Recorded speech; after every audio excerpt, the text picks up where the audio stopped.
What's up, everyone? Welcome back to another review. And this time, we're taking a look at Major League, written and directed by David S. Ward. Major League tells the story of a fictionalized version of the Cleveland Indians and their rise to the ranks of the MLB. Let's waste no time. Let's get right into it and make this thing as short and sweet as possible. Overall, I thought Major League was a really fun and really well-constructed sports comedy. Now, I am not a die-hard fan of sports movies. I like a handful of them, but overall, it's not really a genre that I am running out to see. So, my liking for them are very, very limited. Though I do have a lot that I like. Major League is now one of those sports movies that I can say I really liked. I thought this movie was a lot of fun, backed by really sharp and clever writing at times by David S. Ward, very good comedic direction by David S. Ward, and a very good and extremely talented cast that you can tell is having a lot of fun making this movie. Now, the overall story of this movie, it's kind of typical. This rich heiress inherits inherits something, and she wants to sabotage it in order to make bigger bank out of it. So, in order for this to happen, she pretty much recruits the most run-down team possible of ragtags. Washed-up players who are past their prime, or just people who you just don't think can be good at professional baseball. And as this ragtag team comes together, they slowly but surely start to gel with one another and start to turn themselves into a relatively credible team. However, this character named Phelps wants to sabotage it all because she wants to move the team to Miami to get a bigger bank out of it. So that's really the overall story and premise of this movie. It's really nothing to write home about, really nothing spectacular. Like, you could take this premise and put it to almost anything, and you'd get the same thing. What makes Major League stand out really is the comedy and the actors. Charlie Sheen, Tom Berenger, Corbin Benson, Wesley Snipes, they all play their roles exceptionally well. And you have a supporting cast that includes Dennis Haysbert and Charlize, I can't remember what his last name is, but he plays the character of Harris, who is absolutely hysterical. And his running friendly rivalry with the Pedro Serrano character over this voodoo doll named Joe Boo is hysterical. We got Harris, who's more of a believer in God, while Pedro is a believer in voodooism and stuff like that. But Harris completely just doesn't understand it.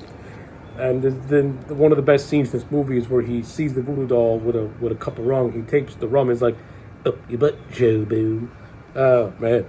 Harris, in this movie, he is really funny. He's hysterical. But that doesn't mean that the other bits aren't hysterical, too. You got Wesley Snipes, who is extremely underrated for his comedic talents. I thought he was really funny as Willie Mays Hayes. He's kind of pompous in a way, kind of arrogant in a way, but he's likable. And he forms good friendships with Rick Vaughn, Wild Thing, played by Charlie Sheen, who was like this too cool for school type of character with a mean pitching arm. And then you have Jake Taylor, who was once a good player, but because he has, bad knees, he's now a washed-up player who recently has come from the Mexican League of Baseball, because that's where you go when you start fades. And when you don't know nothing else in your life.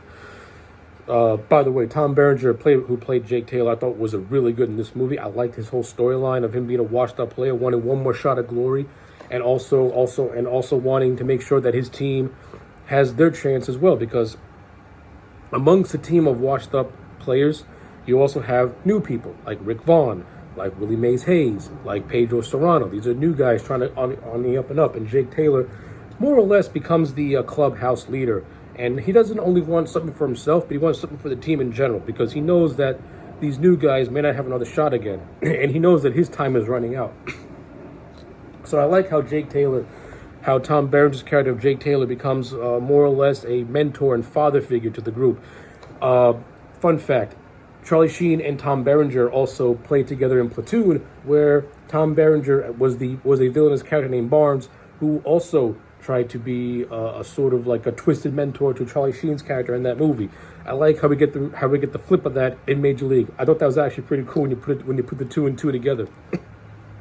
By the way, Berenger and Sheen were great in Platoon. Recommend that movie. Oliver Stone, very good. But I digress. Yeah, Jake Taylor in his story in this movie is really good. I like the whole thing of his failed romance with Rene Russo's character Lynn, and how they progressively get back together at the end, which pays off extremely well when Jake Taylor gets the winning bunt play at the end of the movie, which leads to the Indians winning the division championship against the Yankees in the third act, which I thought was actually really well done. It has some good dramatic bits to it.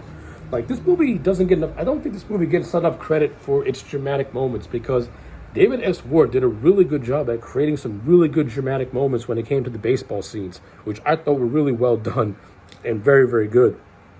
I mean, and of course, you couple that with the comedic bits, which make this movie a lot of fun. I love the character of Wild Thing. I think he's hilarious. Charlie Sheen did a great job playing this too cool for school type of character, who instantly becomes a sensation because of his mean pitching arm. A band called X does a cover of the Wild Thing song, which pretty much becomes his anthem. And when he's making his entrance in the third act of the movie, the entire stadium starts to sing the song, which was a lot of fun and also really cool, much to the chagrin of the Phelps character. Like, yeah, this movie is a lot of fun. It's really well done. Oh, side note, Charles Cyphers from Halloween fame makes an appearance in this movie as a character who, at first, he follows what Phelps is doing, but doesn't really agree with it. He becomes more or less, starts to become more of a cheerleader for the Indians.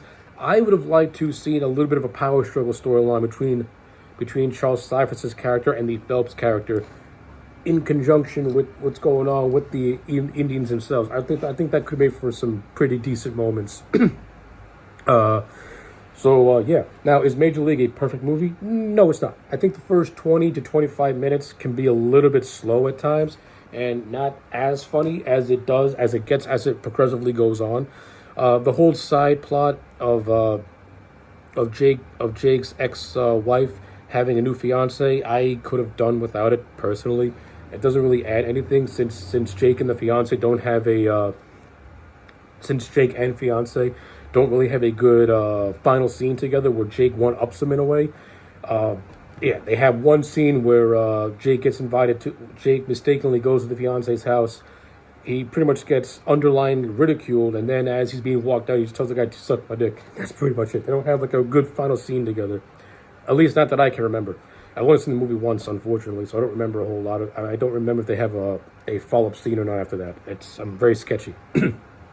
But if they do, I probably missed it. If they don't, that was kind of a big underwhelming for me, because I'd like to see what could have happened. A nice little final scene between the two.